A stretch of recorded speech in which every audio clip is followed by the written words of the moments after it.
Hey students, I am Betsyann Wilson, the Executive Director of NPC Friends and Family, and I'm here today to demystify the scholarship application essay process for you.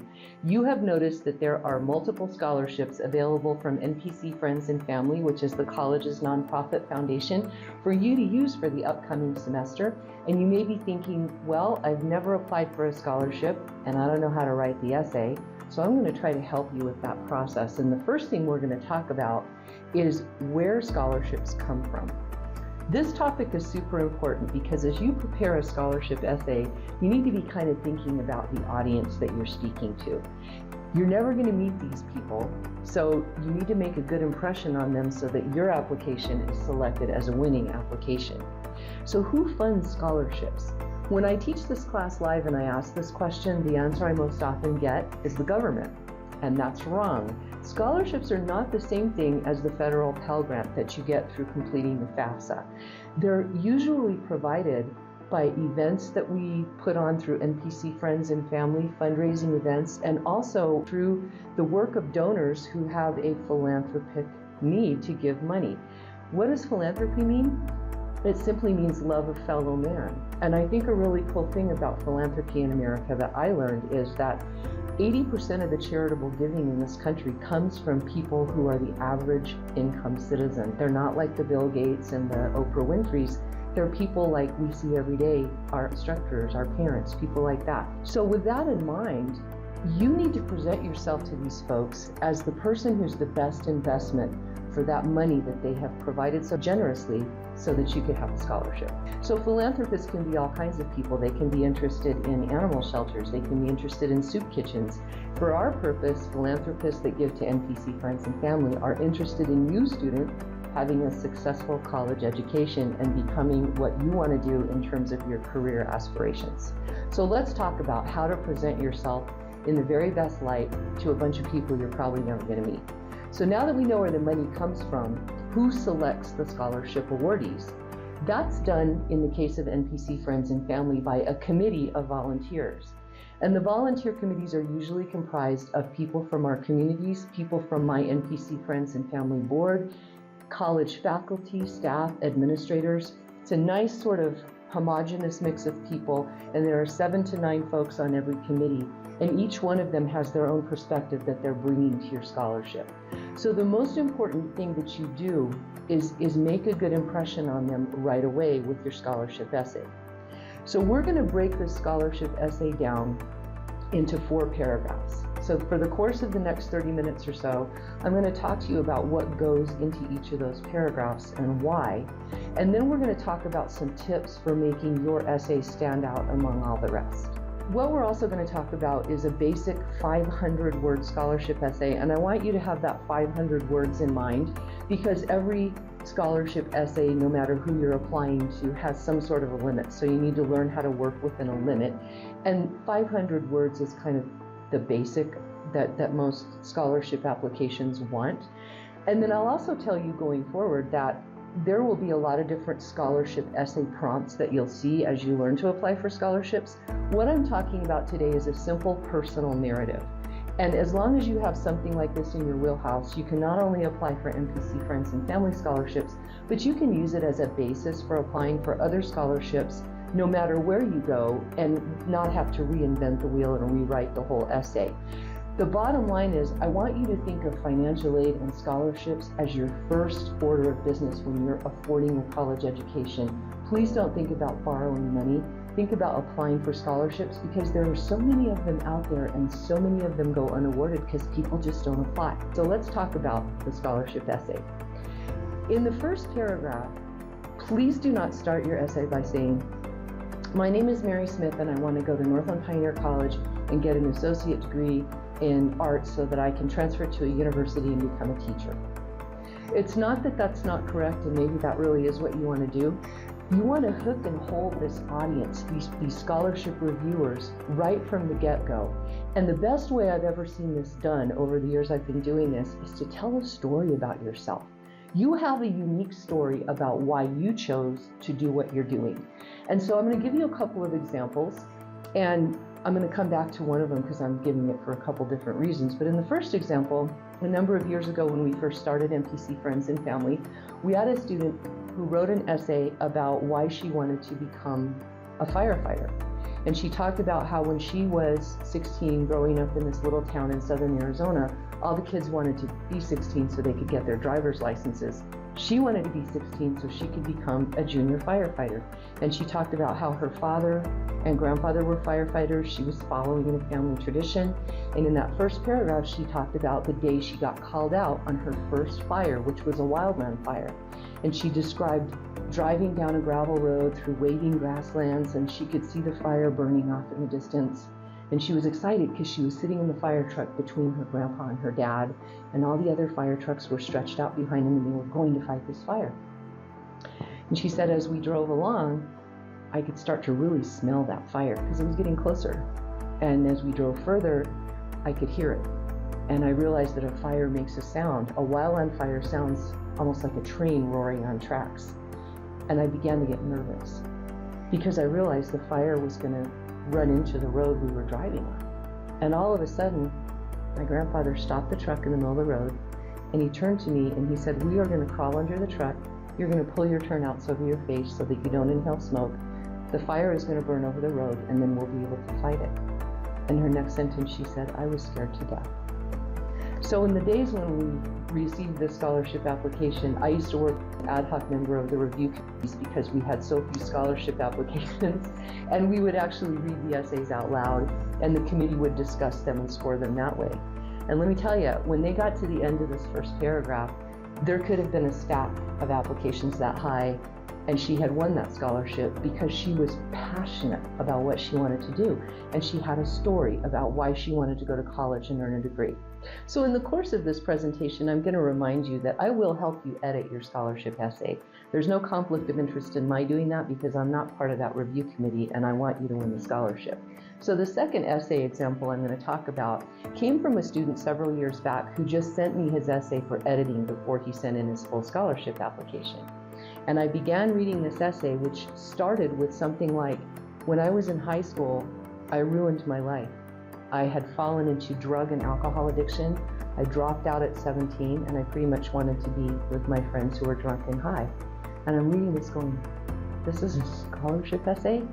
And then I kept reading, and it was like, oh. And he talked about how one day his uncle came to him in his darkened bedroom, and he didn't have anything to say of judgment. He just said, we're going to be working on a family building project, and tomorrow I want you at this place at this time. And the student said, to this day, I don't really know why I did that, but I think it was my last chance to connect with my family, and so I went. Fast forward 31 months. I am clean and sober. I go to Alcoholics Anonymous regularly. I have earned my GED from Northland Pioneer College, and I'm applying for a scholarship to get into the construction technology program because during that time I worked with my family on this project. I learned that I love to work with my hands. I love the process of creating. I love the thought that I had helped produce something. Wow, that was a great story. So if you can think of what really motivated you to choose to go to college and to do what you want to do, talk about that, because in this first paragraph, when you tell a story about yourself versus giving a basic introduction, you're making a connection with those readers and giving them a little bit more of a feel that they actually know you, and that puts them on your side. So now the second paragraph. The second paragraph is now about what you're going to do for your educational journey. And the important part of this paragraph is detail, detail, detail. It's not enough to just say, I'm going to go to Northland Pioneer College and get my Associate of Science degree. You need to talk about how many credits your degree program will take and how many credits you've already earned. When do you plan to graduate? And then what are you going to do beyond that? Is it your end game to finish with an Associate of Science degree and go into the workplace? Or are you going to go on to university and pursue a bachelor's or even a master's or even a PhD? The important thing here is to stick with the degree plan that you are asking for the scholarship for, so what you're doing at Northland Pioneer College, and then it's okay to add that additional information so that the scholarship review committee has a really strong impression that you know where you're going. If you don't provide a lot of detail about your educational plans, you can plant a seed of doubt that no matter how passionate you are, no matter how excited you were in that first paragraph, you're really not sure what it's going to take to get there. And they may think if you're really not sure, you're going to encounter some hardship and you're going to see that this is kind of a long journey and you're not going to finish. And remember, you want to put yourself out there as the best investment for the people who donated that money. The best use of their donation is to get you through college. So if you don't know what your degree plan looks like, this is a great time to make an appointment with your academic advisor, chart it out so you can talk about it in the second paragraph. So now you've got two fantastic paragraphs. You've introduced yourself with a great story that has hooked and held that review committee. In the second paragraph, you've talked about your educational journey with such clarity that they have no doubt that you know where you're going. The third paragraph is where you need to talk about the resources that you have to help yourself go to college. Now, you may be thinking this is kind of counterintuitive. I'm writing a scholarship application so that I can get money to go to college, and you are.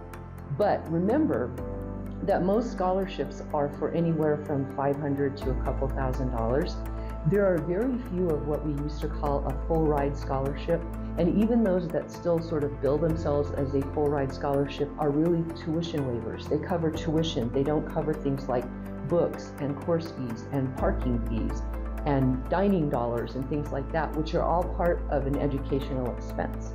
So in the third paragraph, talk about the resources that you have in place to fund your education. Have you saved money? Do you work while you're going to school, which I'm going to talk about again in a minute? Are your parents or other family members helping you? Did you apply for the FAFSA? And we're going to talk about that too, because you have to apply for the FAFSA to apply for scholarships. So are you getting financial aid from applying for the FAFSA? Do you have other scholarships? Talk about those things, because they're not only giving the Scholarship Review Committee an idea that you do have resources in place and you're not relying on that one $1,000 scholarship to get you through college, in which case you're probably not going to finish. You're also letting them know that you are a resourceful person. And a resourceful person is a person who uses the resources they have to best effect so that they can finish what they set out to do. And in your case, that's earn a college education. So let's talk a little bit about working while you're going to school. One thing I hear from a lot of students, especially younger students, is, I don't want to work while I'm going to school. I want to focus on my grades. Well, how nice for you. Most people have to work while they're going to school. But there's another reason it's really important. Not only does working give you the resources to pay for school and to have some money to spend on the side and to pay for your living, it also demonstrates to the Scholarship Review Committee that you can handle a work-life balance. As you go through college, it doesn't get easier when you finish your degree and go into the workplace. It's a whole new set of challenges. So if the Scholarship Review Committee sees that you are a resourceful person who can balance things like work and family and school, that's another positive seed that you've planted that you're going to finish what you started. So now you have 3 paragraphs. You've hooked and held them with your great story, you've talked about your educational journey with clarity, and you've convinced them that you're a resourceful person who has a lot of things going for them and a lot of things in place, so that when you get to the 4th paragraph, you can tell them why you need the scholarship. And this is where you summarize everything. You sum up what your goals and aspirations are, you sum up what you have, and then you tell them, if I'm awarded a scholarship, I'm going to use it for, and be specific. Don't leave it to their imagination, or they will think that you really don't need it. So if you said in the 3rd paragraph, I got financial aid to pay for my tuition, I'm using the scholarship to pay for my books, to pay for my course fees. If you're a nursing student, you have a whole lot of things like scrubs and a stethoscope and shoes that you have to pay for. For Northland Pioneer College students, many of us travel great distances to get to the campus where we take classes or work. So travel expenses is a totally legitimate use of a scholarship. Just be sure that you don't leave it unsaid what you're going to need it for. The other thing I want to caution you about here is to keep it realistic. If the scholarship is for $1,000, don't say, if I get the $1,000 scholarship, I'm going to quit my job and focus on my studies. Or I'm going to use it to pay for my tuition, books, course fees, childcare, utility costs, and groceries. Because that's not realistic. It's not going to last you that long. It's not going to. So be specific and realistic about what you're going to use the scholarship for. And then sum this last paragraph up with a sentence thanking the review committee for considering your application.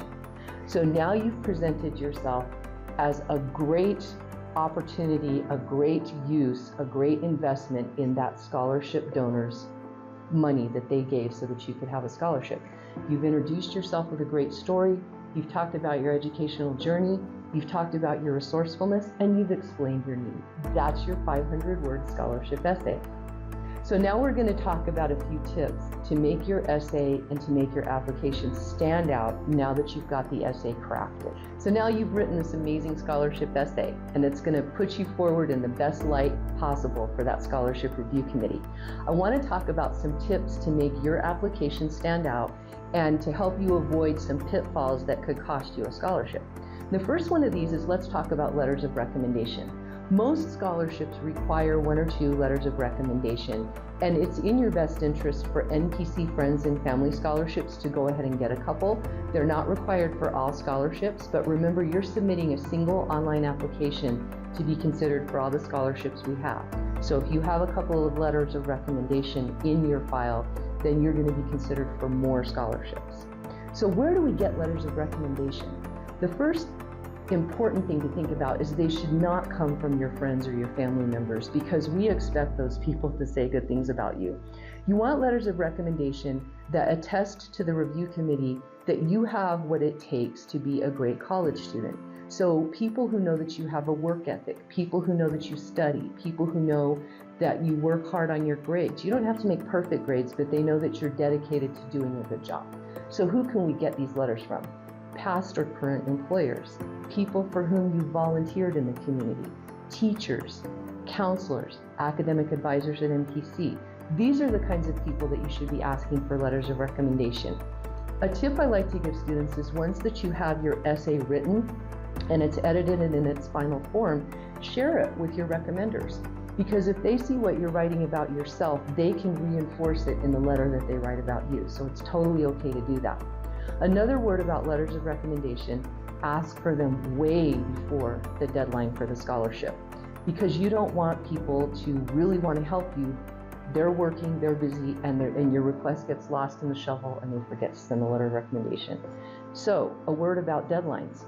If I tell you the scholarship deadline for the spring scholarship semester is November 16th at noon Mountain Standard Time, which it is, you put in your planner that the deadline is November 10th or November 8th. Back it up so that you're sure you don't miss that deadline, and tell your recommenders that's the deadline too, so that they don't get stressed out and at the last minute be trying to provide you with letters of recommendation. So stick to your deadline, back the deadline date up in your planning, and then ask your recommenders for those letters well in advance of that deadline. A second thing I want to caution you about is that you're going to get asked for a number of different scholarship prompts, and you're going to be given a number of different scholarship directions as you explore, and I hope you will, applying for other scholarships outside NPC Friends and Family. I just described to you how to write a basic personal narrative, but if you are given a prompt such as write 250 words about why it's important to wear a seatbelt while you're driving, or to not drive distractedly, or to put your cell phone away, that's the prompt you stick to. You don't say, nope, I'm going to write the personal essay that Betsy described to me. You stick to the instructions and follow them to the letter. If the instructions say submit all your documents as one single PDF, and they do that. Don't send multiple files. Follow the directions to the letter so that nothing that you do causes you to be disqualified for the scholarship. Third tip, and this is especially true of people who are kind of shy about their writing or shy about themselves. In your writing, in your essay, let your passion come through.